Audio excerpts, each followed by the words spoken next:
The views and opinions of this broadcast do not reflect the views and opinions of Armed Media, New Productions and its affiliates. Enjoy the show. I'm a big fish in a small pond, got my days free and the nights long. I create my own reality, who I am is fine with me. As famous as I wanna be, who I am is fine with me. To I am.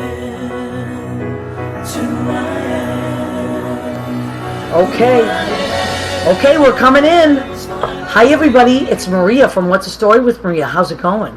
I want to welcome you to our show. We meet here every Tuesday at 9 p.m. Eastern.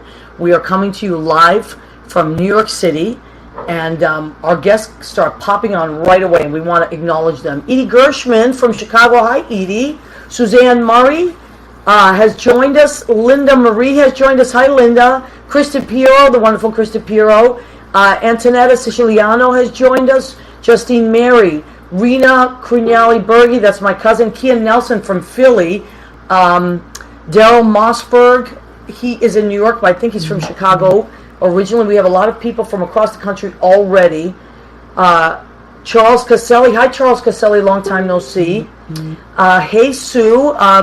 Okay, so we have people that pop on. We have people already from New Jersey, New York. Hi, Rena. Yes, there's Rena. She said hi. She said hi. Hi, sweetheart. Rena's my cousin and Judy's cousin now, and she's in Massachusetts. So we tonight decided to do something different, and I asked Judy to come on with me because all week I always go with my gut on the show.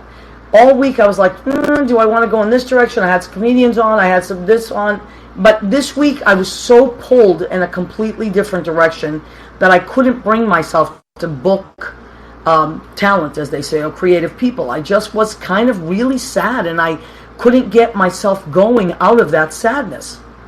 And what I was really sad about was some and hi, Michael Sawyer, Nicole Ann has joined us, Suzanne Mason. What I was really sad about this week was the state of affairs of our country, and just the amount of violence in like even a 48-hour period. That I mean, first of all, I feel like we've been so completely desensitized to these things. I don't remember this happening as a kid. I don't remember it happening 10 years ago. This is a new thing for me. It's a new thing, and all these things that are happening have just brought me down to a level of such despair. And I was talking to a lot of friends of mine, and a lot of them are in law enforcement, and they feel the same way.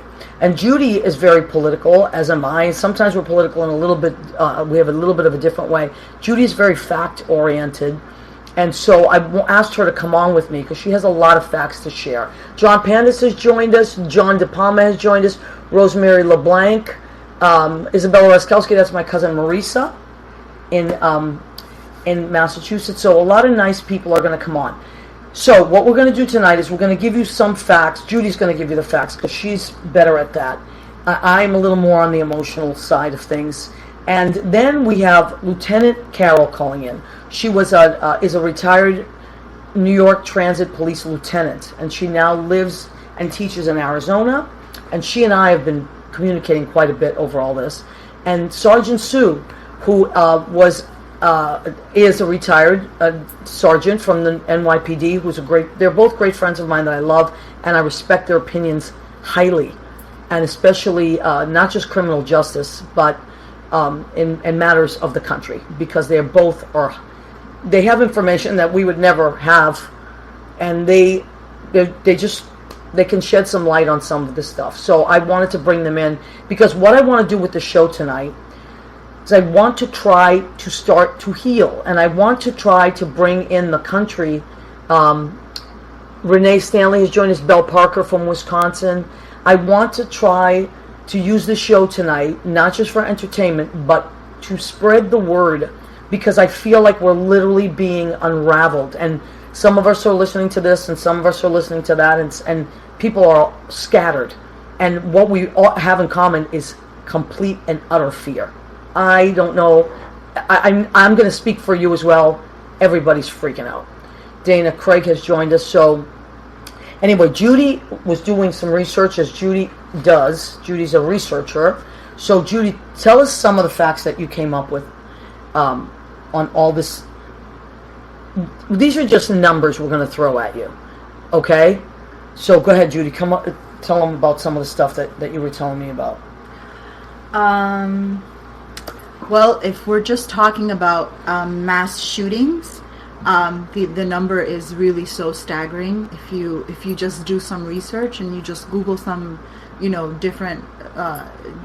different phrases, you'll see that since Sandy Hook, which was in 2014, I believe. Was it 14 or 13? Well, I think it was 14, but we'll look that up in a minute. Okay. Well, since Sandy Hook, there has been 2,182 mass shootings. 2,182 mass shootings. And then there's only been the longest stretch of time that we've gone in the United States without a mass shooting since that time has been 10 days. That means that every week, besides those 10 days, which was in 2014, and then 1 week in January 5th of 2014, so 7 days and 10 days. Since then, we've had multiple. Oh my God! Okay, so it was in 2012. 2012. Thank you, Daryl. We've had a mass shooting every week. Can you imagine? There's week. 52 weeks in a year. And 2012 till now is seven years ago. So in 7 years, we've only had a total of 1 week and then separate 10 days without a 17 mass shooting. days in 7 years where there was no mass shooting. So that yes, is the norm. Now, I know those numbers seem ridiculous to you. You're thinking that can't be. Well, because we looked it up and we were like, no. How can that be? Here's the problem. Well, it's all a problem. The whole thing is a problem. It was in 2012, December of 2012. It was right near Christmas. I think it was the 14th. That's where I was getting it from. 12/14, right? Mm-hmm. Yes. So since then, which if you can remember back to that day, it was the most frightening thing since September 11th that I ever remember in our country. And I get emotional when I talk about it, I still cannot get the images of those babies huddled. I cannot get it out of my head. And I've been angry about it ever since. If you can imagine that since that, how many people have died? I'm not going to have that number now. Right. So can you imagine if that's how many thousands since that 26. So a lot has happened. There have been a lot of people just spinning in circles. Mm-hmm. So the deadliest shooting after that was the Orlando Pulse massacre. Mass shooting, which was, I think, 50 people died. 49. 50. Okay. And then the next mass shooting was Las Vegas. That was 59 people. Oh my God, right. And that was the following year, I believe. Right. Right? Yeah. Yeah. So when Pulse happened, that was the deadliest mass shooting in modern American history. And then, of course, that was beat by the Las Vegas shooter. Right. Which happened, a year later. So Pulse happened June 12th, which was actually Pride kind of right month, before right? Pride, it was Pride Month. Right. So June 12th of ago, 2016, and then the other one was October 1st of 2017. So now, this is the crazy thing, because when you mention certain things, I have forgotten about a lot of them. There's certain ones that I remember, like the ones we mentioned, but there are so many that I have, and not because I'm not a conscious person, but because there are so many to remember, and within a week sometimes. This never ever happened when we were kids or adults. This is a new phenomenon, and this is what we want to talk about tonight. Yeah. So if you do a little research, you'll see that. I mean, it's really only 20 states. So there's 50 states. Only 20 states, which is not even half, have a law that makes someone who wants to purchase a gun have a mandatory universal background check. Only 20 states. Okay, what are those states? Do you remember, or some of them? Yeah, I have to.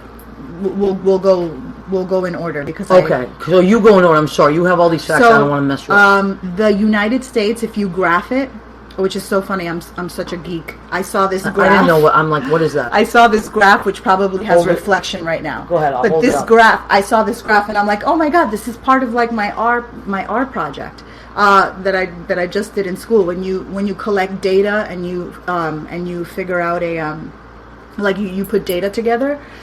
When you have an outlier, it means that those numbers are so different than the rest of the numbers in your data that it skews the whole graph. Okay. So in this particular data that I just showed you, which by the way, this is on Vox. I love Vox. They always have a lot of just factual information. No, it's not either way. They're no bipartisan. It's just facts that they collect from data. So the United States is an outlier when you collect data on all of the modern, civilized countries. They are the country that has the most mass shootings. They are also the country that has the loosest gun laws compared to every other country. Now, I know this just because I've been researching this for so many years, so I automatically know what to look up when I want to do research like this, when I want to get angry, because I get so angry when people don't realize these things. But if you Google some things and do some research, you will find that there is a direct correlation between so many things: poverty, education, gun violence.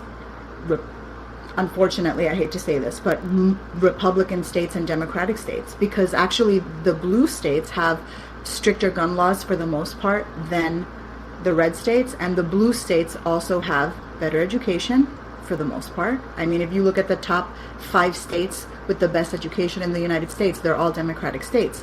If you look at the poorest, the bottom 5 states of education, they're all Republican states, and they will prove to be the highest ones with gun violence, the loosest gun laws.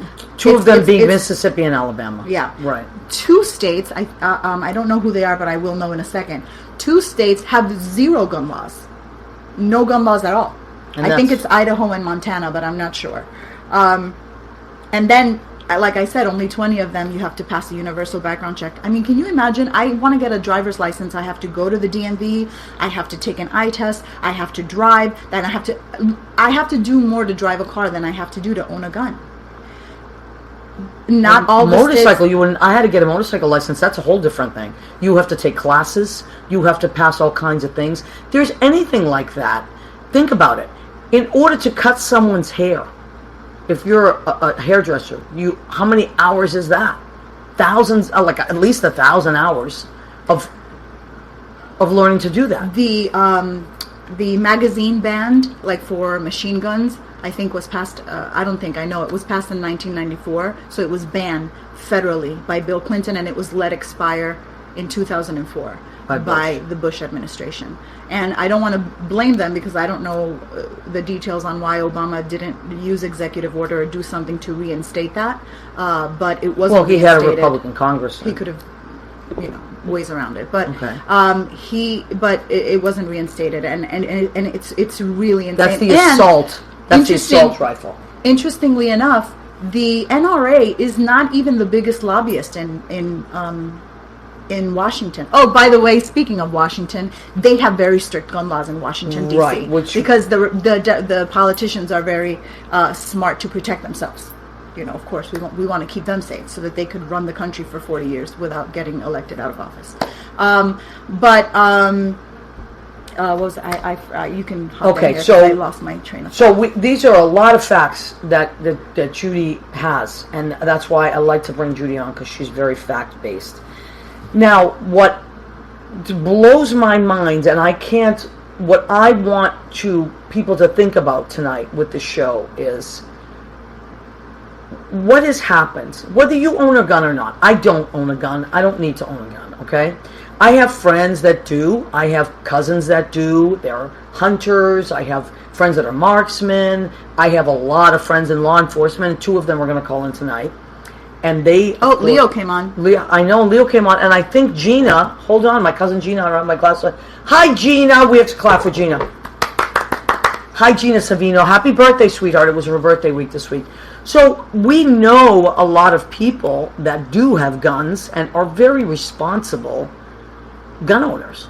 Nobody here is questioning what is this. So, right, that was one of my statistics. So this is Isabella Raskowski, who is Marisa, really. Yes. Go ahead. I'm going to read it and then you comment. According to the Gun Violence Archive, so far this year, there have been 273 fatalities and 1,067 injured. So this country has more fatalities than days this year. Think about that. Right. And we're only in August. Yeah. So what we are talking about is this, first of all, assault rifles. Nobody, unless you are a soldier out in war, needs an assault rifle. It can literally, in 9 seconds, shoot 32 bullets. 9 seconds. I heard that today. So that is 32 people that can drop in 9 seconds. Why? Now, let's say you say, well, I'm a deer hunter. You're not going to shoot 32 deer in 9 seconds. It's not going to happen. And if you need an assault rifle to shoot a deer, you're a really bad hunter. So that's a terrible... I don't want to hear that ridiculous argument. So, by the way, I think this is a very important thing. This is a very important thing to know. There are 7 different, right now, that exist. So, more could come because laws can be made. But right now, there are 7 different types of gun laws that exist. Okay? So, for those people who are pro-gun, these are the gun laws that exist. So, if you're pro-gun and you're a good citizen that doesn't have a criminal record, and there's doesn't have so many great people that doesn't have any domestic violence, or this doesn't affect you. I really never understood that. That rebuttal. If you're a responsible gun owner, good for you. Right. So this doesn't affect you, and I don't understand. And maybe, I don't understand why they just follow that rhetoric. That like rhetoric of, well, I do want to talk about that at some point. The rhetoric, and this is another thing I want to talk about in the show, because what I'm worried about is the youth of America and how easily swayed they are. And what that is happening more and more and more, and I believe that is part of the problem with guns. So now, I want you to hold these thoughts, because we're going to call Lieutenant Carol. We're going to call her now, and she is going to shed some light on some of the others, because she also teaches at a university. Now, hold all these thoughts, because they're very important. So hold on. Okay, there it is. It's ringing. So, because she and I text quite a bit. Hi, Carol. How you doing, Maria? I'm good, sweetheart. I'm going to hold you up to the microphones, honey, and I'm going to ask you to raise your voice a little bit. And so we want to thank Lieutenant Carol for coming on. Lieutenant Carol was with the NYC Transit Police for how many years, Carol? I started in 1980 and I retired in 2000. Okay, and now you 20 years, and now you teach at a university, right? Well, I'm not teaching this semester. I stopped during this time of administration. I'm going to go back to teaching in hopefully in the president. Okay, so you and I was telling the listeners, you and I have been texting lately, all this crazy stuff that's happening, and everybody is discouraged. Now, I mean, you have had a very different experience with guns, with crime, all that I have. I'm just a civilian. I'm an entertainer. But please shed some light on what you think is happening to our country right now. And anything you want, Carol. I just want you to be free to say whatever you like. Well, I think that we've been taking down a very dangerous path. As you know, as a police officer and in any rank in any department, there's a thin blue line between law and discipline. And we have a high respect for the law. And it seems like since this administration took over, we have a certain brand of lawlessness, and we've lost respect for the law. And it seems like no matter what we find or what investigation we do about the president, he is above the law. And this country was founded on the premise that no one is above the law. And I, throughout these few years, have been reassuring friends that we would be okay, and the balance between the judicial, the legislative, and the executive branch would come through for us. And myself, being in the judicial branch, I had the most faith in that. But then when I saw the amount of judges on the federal bench that were being replaced by this administration, and the way that things were going with the Mueller investigation, and the way the spin was put on it by the Attorney General before it was set forth before us, I became very concerned. I'm a graduate of the FBI National Academy.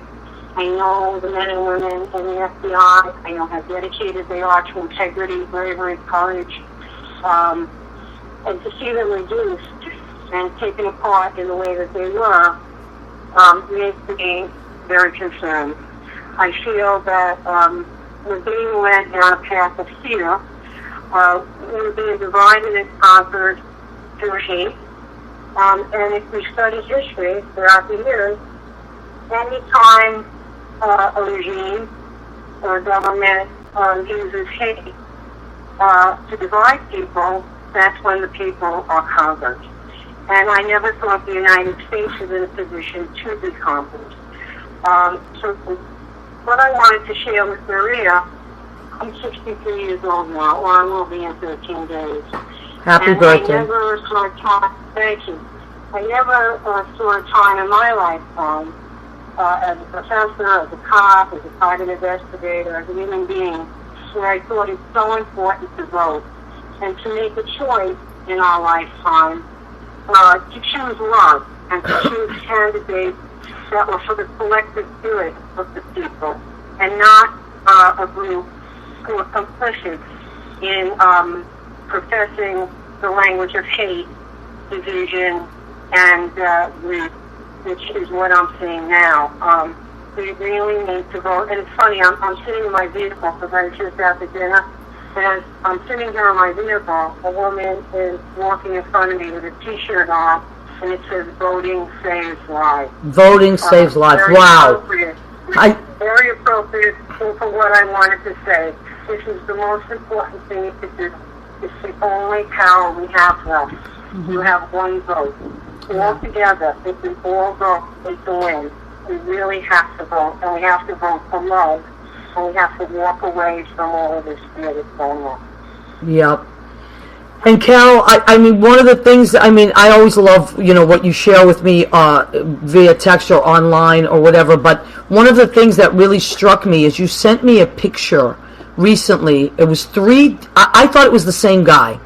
It was 3 pictures, and I thought it was the same of the killer or the last shooting. I thought it was the same person, but it was 3 different gunmen, and they all looked the same. And it was so spooky. And what is happening, it's crazy what's happening and what's been normalized. And I love what you talked about with the FBI, and that you were a student of the FBI, and that how integritous they are, and that would ever be questioned in this country. Ever. Absolutely. They don't make a lot of money. They have to, anybody in the FBI, you have to have a master's in a specific field that they're looking for at the time. And then you get hired for a very low amount of money, and you only get stipends if you're in, very busy cities. And you're in a big bureaucracy, like ICE was, like NYPD. And, there's a lot of nonsense that goes on, and you get a lot of rules when you find to be progressive and you find to take a job. And it's not optimal. I mean, all of my friends, when I got out of school and I went on to my career, my friends chose much more lucrative fields, and so do many of the people who are friends of FBI. When you choose this, you choose these fields because you want to change the world. You want to be of service. So want to be of service. Of service, to serve and protect. That's what you take an oath. You want to honor the Constitution of the United States. We take it seriously. When you hear these stories about police and the terrible stories, Carol, honey, raise your voice a little bit. Yeah, can you hear me now? Yeah, much better. Yeah, when you hear these stories, you hear the stories about the corrupt cops and the brutal cops. For the years I've been teaching, I tell people that's only 1/10 of 1% of the cops, but those are the sensationalized stories. The majority of police officers go on the job to serve and protect. And we are just as angry at the ones that don't do their job because they tarnish all of our shield. That's a wonderful point. But for the most part, we're there to serve and protect. And none of us want to go to work in the morning and have an episode where we take someone's life or something bad happens. We're there to serve you. And for the FBI to have years of service and have to wait to 65 years old to retire and to be treated in the way that they are by this man in the White House who is supposed to rely on them for intelligence is very absurd. Yeah, very absurd. I agree. So I guess the solution is to vote. The only solution is to vote. Yeah, because impeachment really isn't a route at this point because it's not enough time. Right. And if they try to impeach and it doesn't work, he's just going to run around saying he's exonerated again. Right. So it's better to everybody just go out and vote. That's it. All right. Well, Carol, I can't thank you enough, and thank you for all the information that you send me all the time. And I'm glad that we at least have each other to vent to because it's a very hard, sad time. And you know what you just said. I mean, I'm right there, you know, close to your age, and same thing. I've never remembered a time like this. So this is very scary. Yeah, and we have to stick together, and I just feel like the more information we can put out there, because a lot of people don't know. They just don't know. They're not listening to the news. Yeah. Or they're listening to types of news that are more entertainment than factual. And I feel like it's up to us to educate people. So thank you for calling, honey. Oh, you're welcome, Maria. Take care. Right. And have a great night, okay? Okay, you too. Bye. Bye. All right, so that was Lieutenant Carol. Amazing. I mean, I've known Carol for like over 25 years. And some of the stories that she's told me over the years, whoa, about some of the things, you know, and she worked with gangs in Brooklyn, crazy things that you would not believe. And the fact that this, of all the things, is just the most discouraging is really, really sad. So what I want to do is I want to just tell you a quick story, and then we're going to have Sergeant Sue's going to call in at 9:45. And Judy, you can throw more facts in here, but I want to tell a quick story because I think this is part of what the problem is. So last night I was at work. I work downtown in a piano bar, and it's a really fun place, and people come in and sing and blah blah blah. So these three young guys, like 22ish, came in, very cute, all three of them, and they very polite, and they were here for a convention. They were here for the ASA, which I think is the American Sociological Association, and they were here for a sociology convention. They're students, they're grad students, undergrad students, and one was from Mississippi, one was from Alabama, and one was from Buffalo, New York. So I was curious. I said, "Oh, okay, I got these fresh minds here. Let me see what they got." And much to my surprise, the one from Mississippi and the one from Alabama, actually, we were on the same page politically. And I was actually kind of surprised, but they were very, very open-hearted, and they were talking about what we're talking about. And the other one, who was from Buffalo, I couldn't believe what was coming out of this kid. He was a young boy, and funny enough, looks very similar to a lot of those pictures that you've been seeing on the news. Very shy, very, just exactly what you see. I don't have to describe it, you've seen them. And he was literally not even having a conversation with me. As he was hearing me talk to these other boys, he was just literally throwing out lines, spewing lines that you hear in these other places, you know, like these crazy news stations, or that you hear from crazy people. Same line. He literally mentioned Hillary Clinton, I don't know how many times, and yes, crazy enough, her emails. It could have been a joke, could have been a Saturday Night Live skit, and it really was. He was just dossier. He kept saying these crazy things, and I realized this kid was the beginning of radicalized.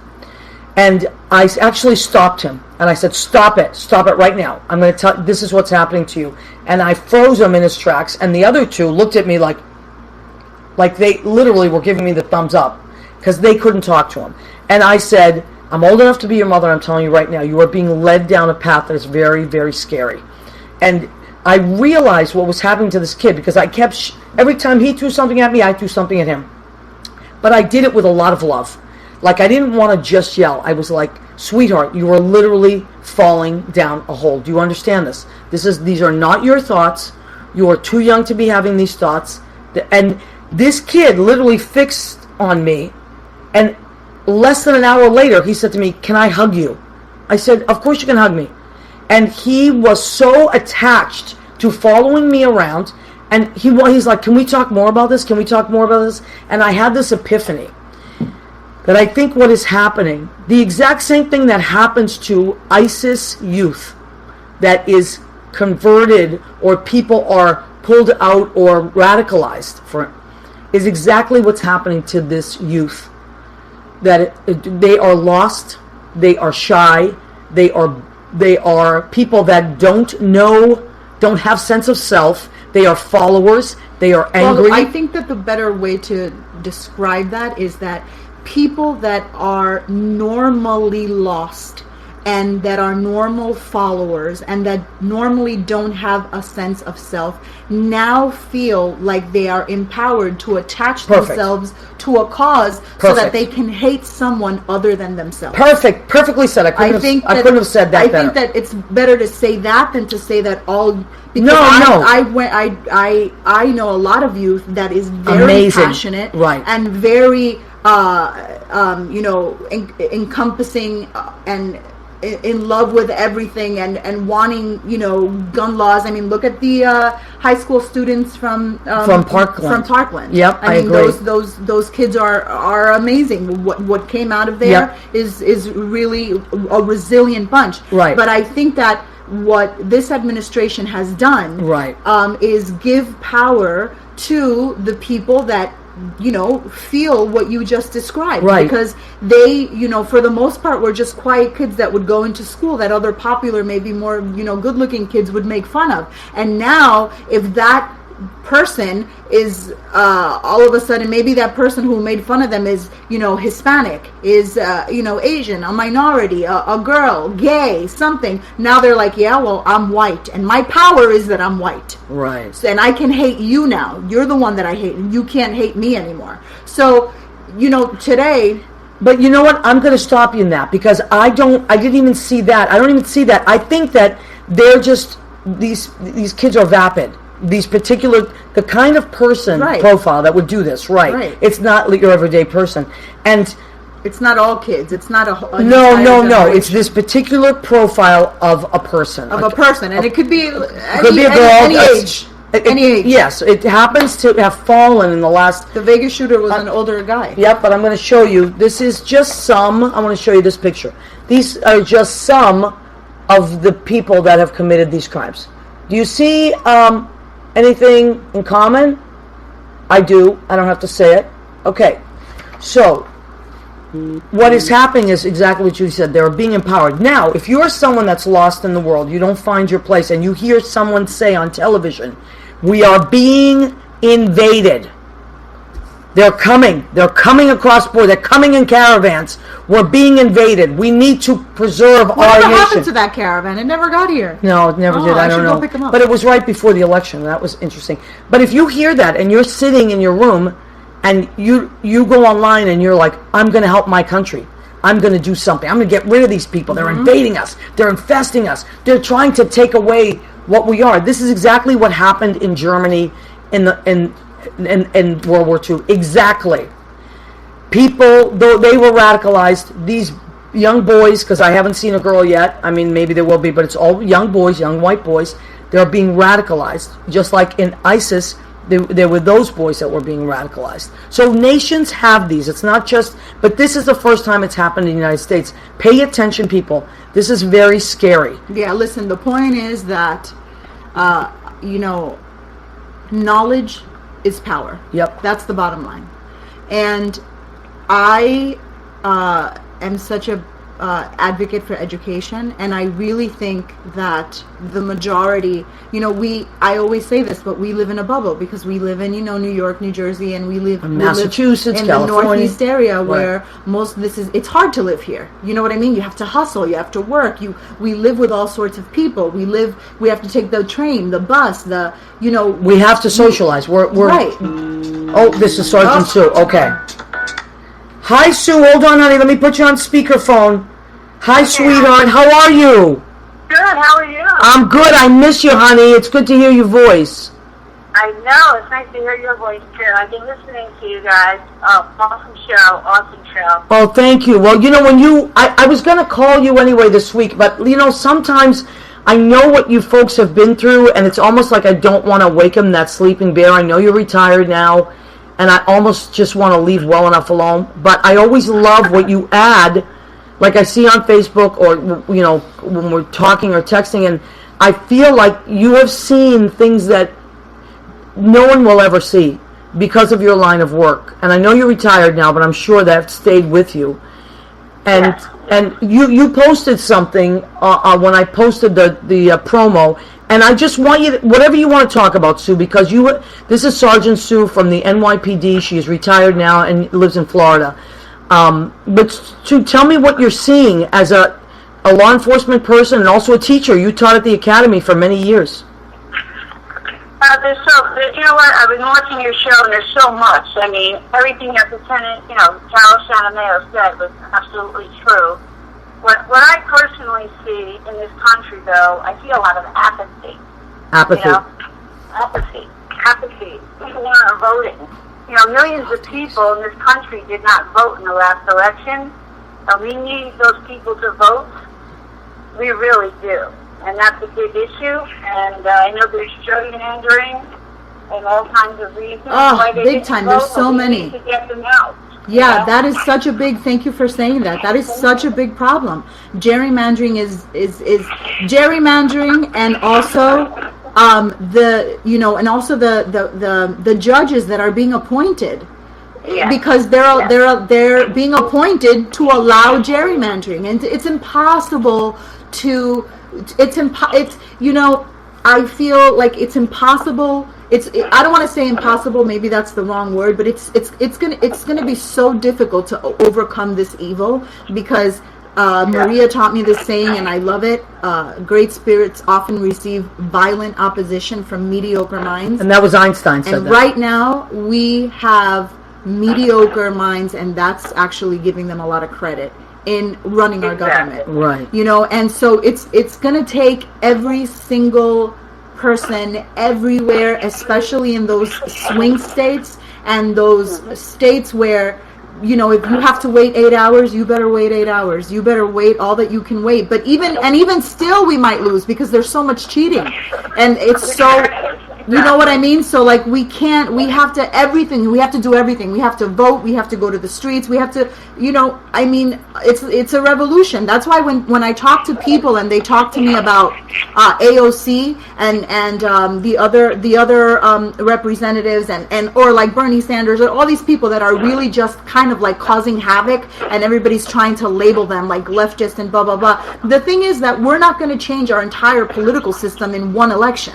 It's going to happen over many years of time, but we have to start electing the right people that are going to make drastic change. Yeah, but I want to get back to this violence thing, and I'll tell you why, because I agree with everything that has been said, but I feel like, going back to what you said about apathy, that people are so defeated right now because of the violence. Exactly. I think that we're really, really beaten down, and you know what I think beating us down, though?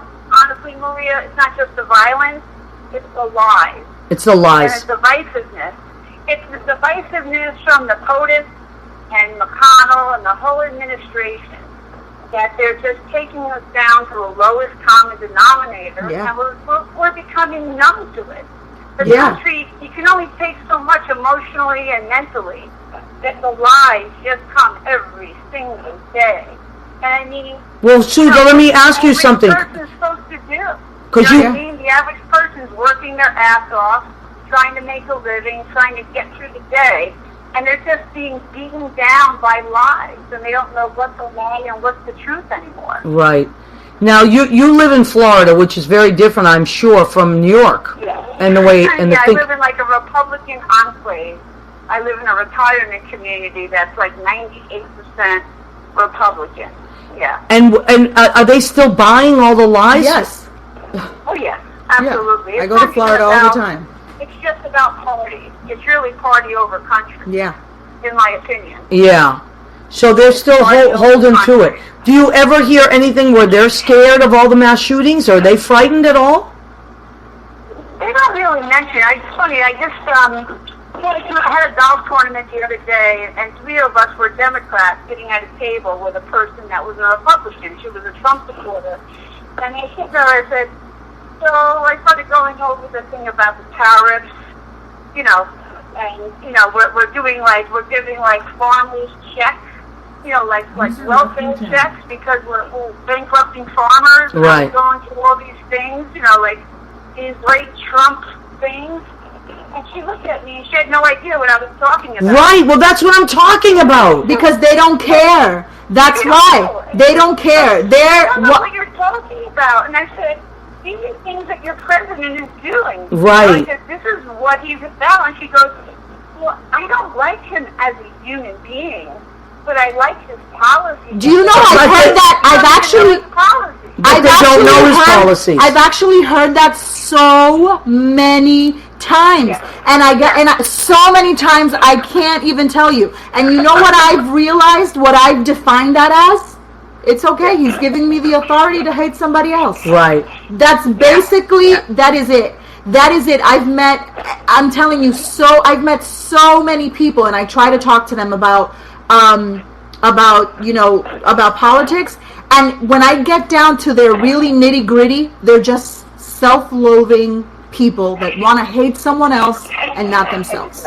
Right, but you know what you just said, Sue, about people not knowing. It's like that Representative Amesh.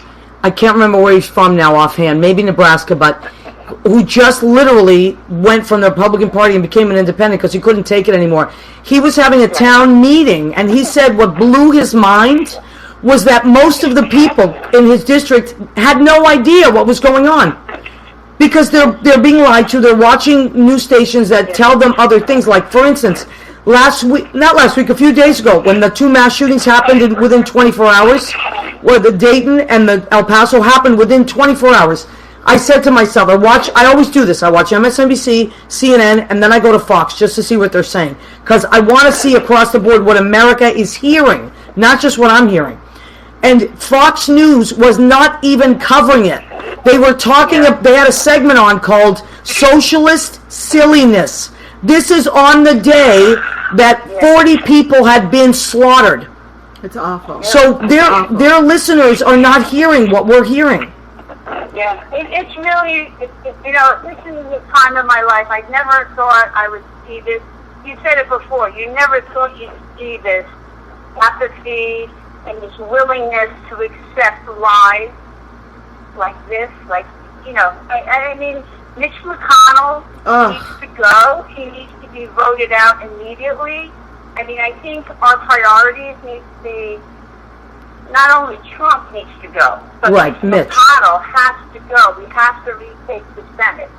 We must retake the Senate. And this apathy in our country, where millions of people are not voting, that is a big, big problem in this country. Right. You know? I mean, I don't even know what to say. I mean, I don't know how we're going to get people to vote, because I know there are thousands of people trying to get people to vote, but people are just not getting out and doing it. That's the only way. Because I think they feel discouraged. I think they feel like their vote doesn't count anyway. I think they just don't care. Yeah. I think they just don't care. I think you're right. I mean, because I mean, the Mueller report, everybody banked on that, and you know, you see what happened with that with Barr. You know what he did with that. He shut that right down. Right. So all we have left is our vote. That's what you said before, and your vote does count, though. And we have to get these young people, old people, everybody in the middle. We have to get people out to vote. because we have to change the gun laws in this country. Yeah, that's it. Oh, we have to change so many laws, gun laws, Yeah. lobbying laws, dark money laws. We have to change so many. I mean, But so many. Sue, These mass shootings, Judy, aren't done. I mean, They're not done. That's what's scary. Right. They're not done. I know. They're going to keep going and going. I know. I hate to say that. well, because Fear-monger, but no, it's not fear mongering. What's happening is there is a civil war. This invisible civil war, Yeah. and these It's young, pretty visible. yeah. But what I'm saying is these young men that are lost, they hear a message and they say, "I am the soldier to attack this invasion, and Yeah. I will do it." And that's what they're doing. Terrorists. They're taking. So yes, what is the definition of terrorism? To use fear. To use fear to control people. This is homegrown terrorism. Exactly. And that's what's happening. And just like ISIS, our young men are taking it upon themselves and getting guns and saying, "I'm going to kill those people. Don't you worry, Mr. President. They won't invade our country." And that's exactly what's happening. After 9/11, around 2005 to the end of my career, which is 2011, I taught counterterrorism preparedness. And we taught in classrooms with Homeland Security. And, the major terrorist threat, one of the major terrorist threats then was right-wing domestic terrorism. That was wow. Anyone to ever say anything different would be lying. And it's always said that. And you taught that. You taught that Delicious. in law enforcement school. Yeah, I taught that in NYPD. Wow. I taught the entire NYPD along with other people. We had mandatory training that was federally funded, and it was called COBRA training. And, it comes right from Homeland Security. That was written by Homeland Security. All the curriculum was written by the Fed. Wow. Wow. And that was in 2006 to 2011. Wow. Wow. So our government right now, can we trust what they're telling us at any time?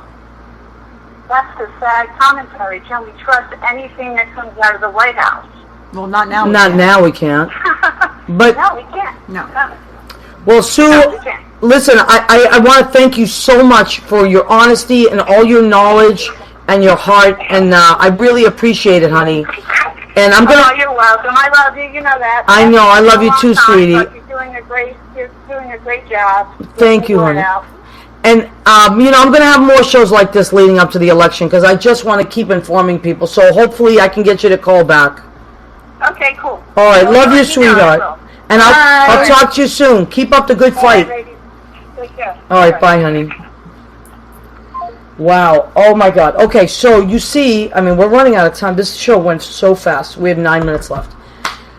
Okay, so first let me take a second to do our food segment. Everybody breathe. I know it's been a lot of information, and I know it's been heavy information. Usually the show is a big goof fest, and we all joke around. But I just was so sad this week, and I couldn't take it anymore. And Judy's great with facts, and she's on the same page. We are always on the same page with all the stuff that's happening. So we wanted to inform you, do whatever you want with our information, but we appreciate you listening. Take a minute to go to our section of our show called Go Ahead, Keep Eating. Now, as I've been telling you, I've been on a low-carb diet, but we're going on vacation this week, so I'm sure I'm going to. But here's my low-carb meal for tonight. Shrimp that I cooked with vegetables. I have cauliflower and broccoli that I cooked in butter, garlic, cumin, and paprika, and a little bit of onions, of course, and a little white wine, and that's on vegetables. And then I made a delicious salad of green leaf, radishes, orange peppers, and I'm going to put in this, a apple cider vinegar, lime, and avocado oil is going to go in that. And sticking with our low-carb dessert, you can have cream, by the way. You can have whipped cream and strawberries. So strawberries and cream is our low-carb dessert of the night. So that's that. So that's what we had. Now, so we gave you a lot of information. I think it's very important to remember that most people, like I do feel that the people that listen to the show, for the most part, you do watch the news, you do listen, you read the paper. If you come across someone that does not have this information, I think what worked for me, and you can take your own, do what you got to do. This is what worked for me with this young kid last night, and a lot of people I talked to. I don't want to jump at people and scare them away. I want to tell them, sweetheart, here's some facts that you don't know about. Like that woman that Sue was talking about, she had no idea. People don't really know. Even some of my coworkers at work, they don't even know. But that's not even the problem. The problem is why they don't know. Right. And the reason they don't know is because they choose not to know. Because that is not they don't know anything about this administration's platform or what type of laws they are going to enact. All that they know and all that they care about is deflecting issues to some. I don't have a job because of you. Don't have this because of you. Because of course, you want to blame somebody. It's so much easier to blame someone for your troubles than to actually take responsibility for it. So what she said is so common. I speak to so many people that once you start actually throwing facts at them, they don't know what to do. And you know what? Condense this down to, let's say, one's family, right? Let's condense it down to something like the Bronx.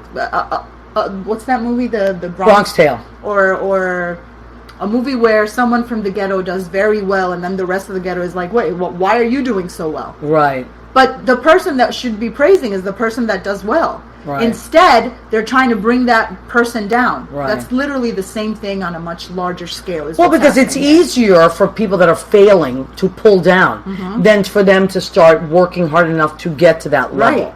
It's exhausting to them. So I almost feel like when I have conversations with people that are Trump supporters or that don't know anything about what's going on with anything, I almost feel like number one, they never know actual facts. No. Number two, when you start giving them facts, they get very defensive. They dismiss you. They're like, well, who do you think you are? Yeah, where'd you get that? Because you know all of this information that they have no idea. And they feel intimidated. Yeah. But the truth of the matter is, and we have to end our show, I can't believe this night flew by because we could talk for hours. I just want to say this.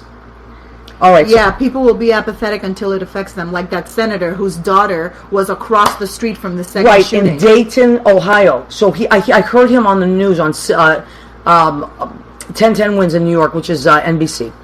And he said that he has a 98% approval rating from the NRA.